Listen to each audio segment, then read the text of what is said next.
السلام عليكم ورحمة الله وبركاته. أولا نحن نستقبلكم استقبالا حارا ونرحب بكل من ينظر هذا الموقع وهذا الفيديو التي يعد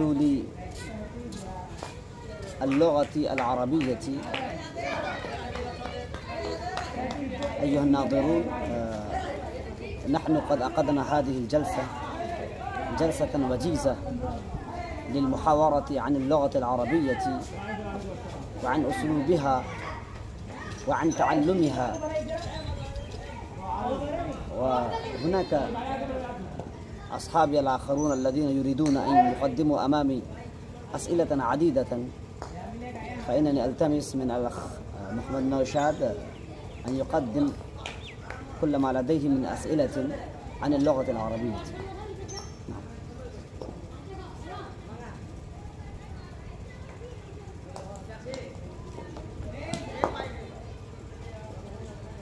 السلام عليكم ورحمة الله وبركاته. وعليكم السلام. يا أستاذي المكرم، لدي سؤال عن اللغة العربية. كيف نتعلم اللغة العربية؟ من فضلكم أخبرني عن أسلوب سهل. وعليكم السلام ورحمة الله وبركاته. أخي، أولا علينا أن نشكر الله سبحانه وتعالى الذي وفقنا لتعلم هذه اللغة العربية التي هي لغة النبي صلى الله عليه وسلم. وإننا استمعنا في هذه الدار، يعني في دار العلوم في المحمدي وفي رحابها لتعلمها، يعني لتعلم اللغة العربية.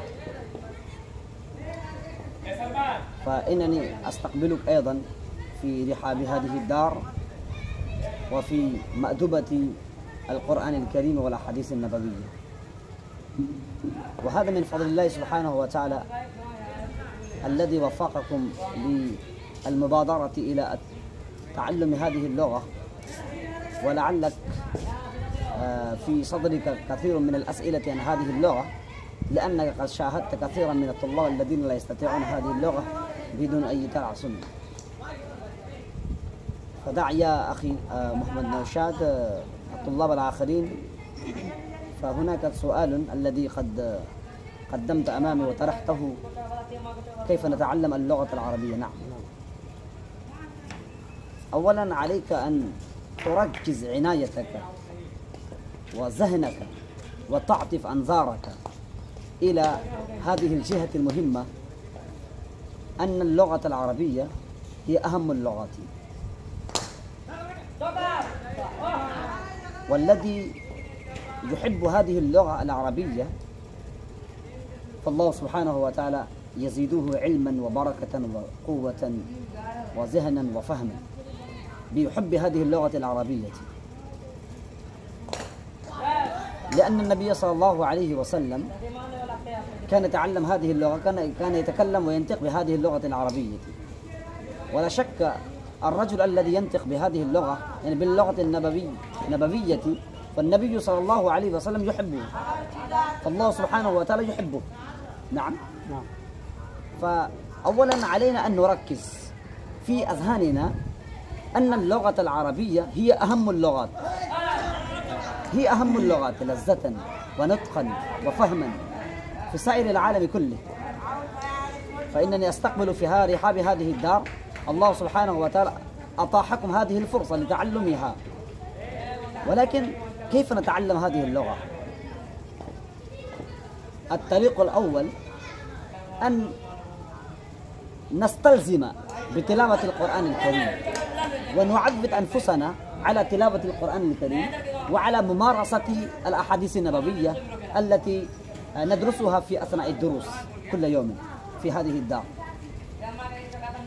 بسبب تلاوة القرآن الكريم إن الألسنة التي تتلعثم، التي تتعتع بتلاوة القرآن الكريم، إن شاء الله تجري هذه الألسن المتتعتع.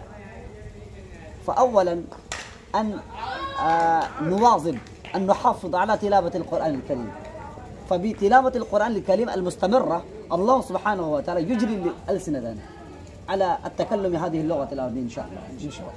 ثانيا علينا أن نشتري المذكرة الجبية.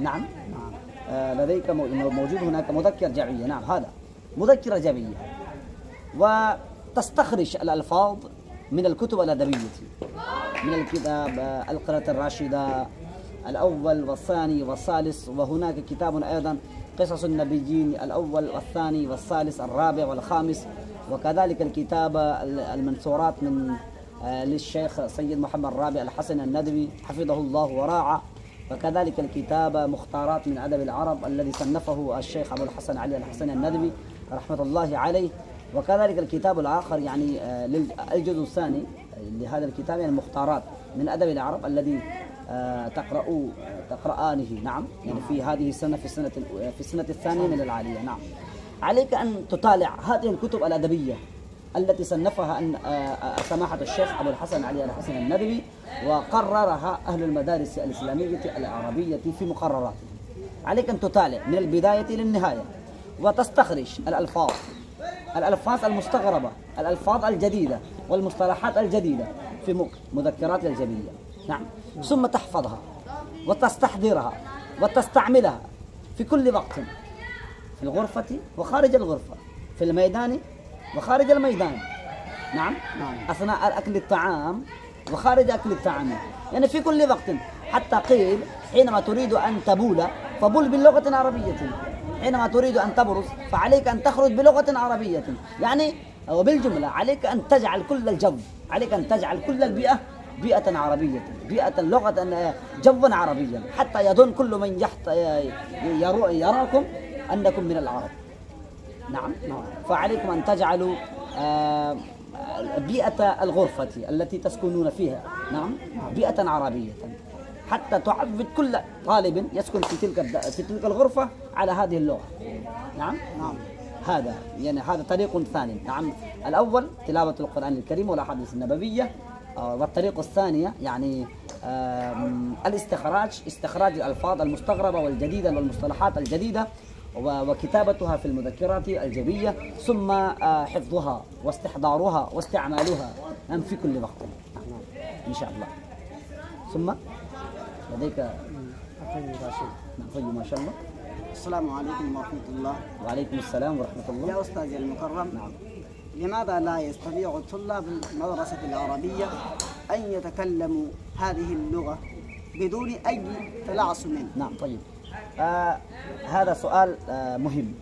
نعم لا شك أن هذه الدار يعني المدارس الإسلامية، نعم المدرسة العربية يعني المسمى بفيض محمدي، وكذلك كثير من المدارس العربية التي تسمى بالمدارس العربية. نعم لفظ العرب العربية تنسب إلى المدارس، ورغم ذلك أن الطلاب الذين يدرسون في المدارس العربية لا يستطيعون أن يعبروا عما في أنفسهم في لغة عربية دقيقة أو دقيقتين.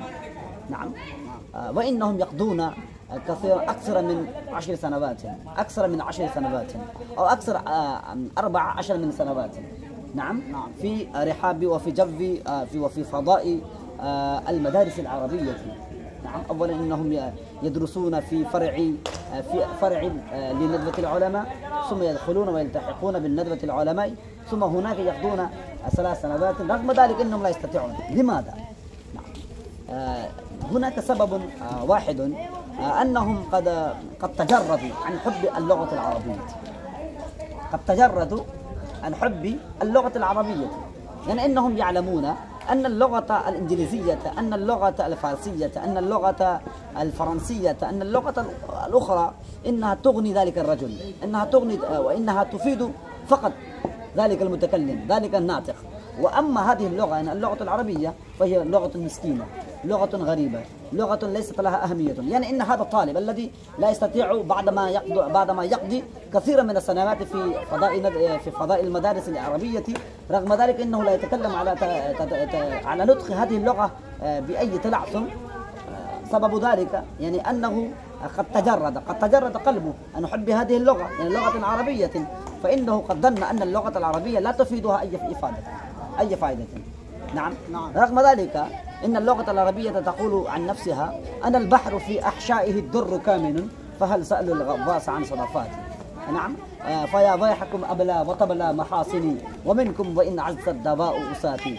وكذلك أيضا تقول هذه اللغة: وسعت كتاب الله لفظا وغاية، وما ضقت عن آي به وعظاتي، فكيف أضيق اليوم عن وصف آلة وتنسيق أسماء لمخترعات. نعم. هذا قلق من هذه اللغة العربية. فهناك شؤم من طلاب اللغة، من طلاب المدارس العربية، لأنهم يظنون أن اللغة العربية هي لغة مسكينة.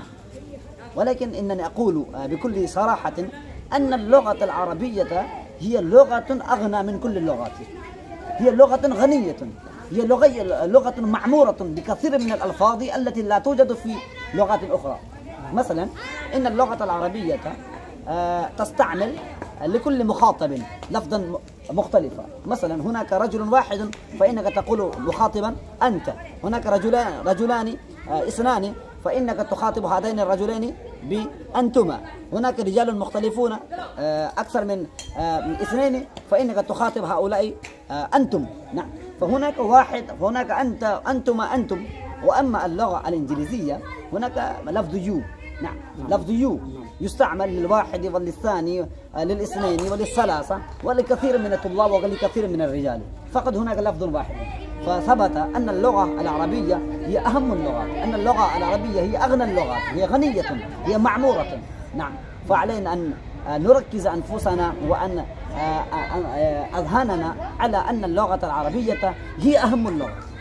إن شاء الله لو نصرف كل ما في وسعنا، كل ما في جهدنا لتعلم هذه اللغة العربية إن شاء الله، بعد ما نقضي أقل من سنوات، الله سبحانه وتعالى إن شاء الله يشرفنا ويكرمنا بالنطق بهذه اللغة وبالمهارة في هذه اللغة العربية إن شاء الله.